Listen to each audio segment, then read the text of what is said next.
my love. I approached the room just beyond the door. Darkness, always looking for my love. Cobweb walls look intently upon me, admonishing, urging me, run. Yet I will not leave without you. The moon peers through a broken window, casting its blue light on my pallid skin. Blood-red lips yearn to kiss you. Fingernails painted the shade of death. Search in vain for your frail shoulders. Wine on the mantle, the color of deep crimson. A half-drunk glass, a knife, a scream. I will never leave without you.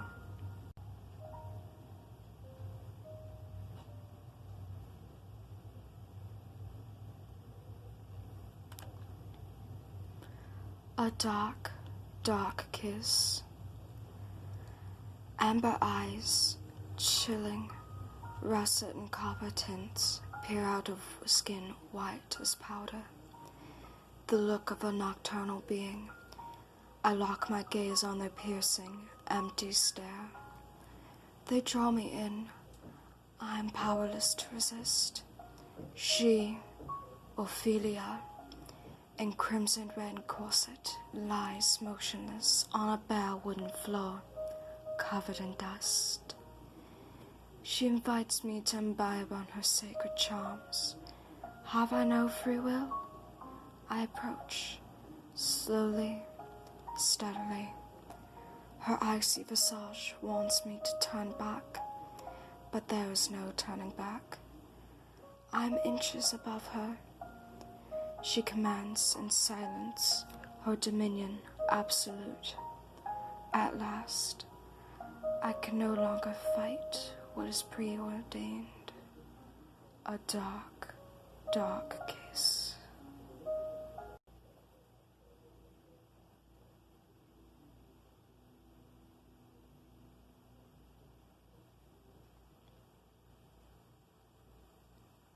Lady of the Moors. High on wind-swept moorland, bathed in a sinister, unforgiving winter, she stands alone against the gale, clad in black cape and white ruffled gloves. A teardrop-shaped hat of black roses covers her hair. From the valley below, her skin appears ghostly. Her skin, so pale, stands in relief against the gloomy landscape. One can just make out her cries. At a distance, they are merely a whimper. I approach. A sudden bolt of thunder. She is gone. I love her.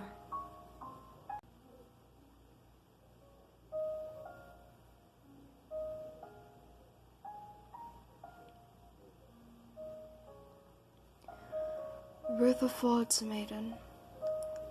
Rutherford insisted I follow him. Into the night.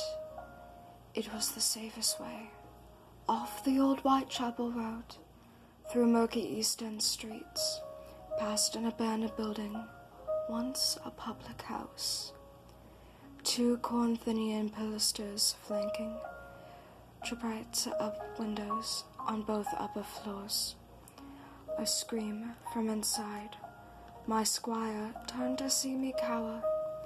He opened his Victorian greatcoat and drew me inside, clutching my bare shoulders. My black knight.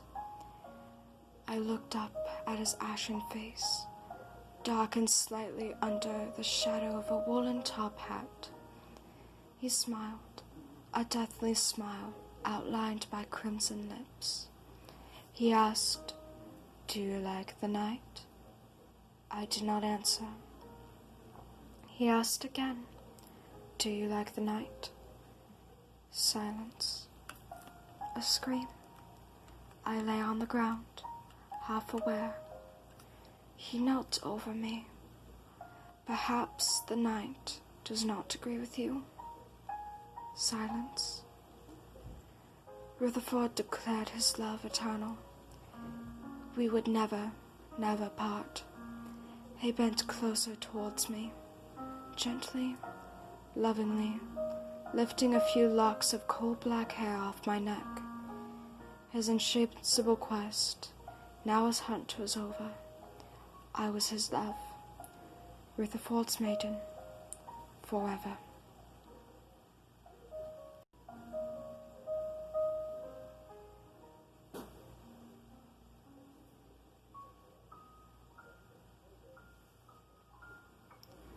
My Gothic love, I spend my days dreaming of you, my Gothic prince, for night is when we roam, when our nocturnal souls unite, and when our journey begins. I dream of your scarlet lips pressing against my pale neck, my vampire of love. You are my evil prince, clad in black. Your dark inner room. By the strength of your presence, I succumb to your whims without a struggle, without regret. We are bound by our love. Our very essences are nourished in the consecrated blood of our mortal bodies. Love for us is dark, foreboding. Together we carve a path toward a dark eternity. None dare tear us apart, my Gothic love.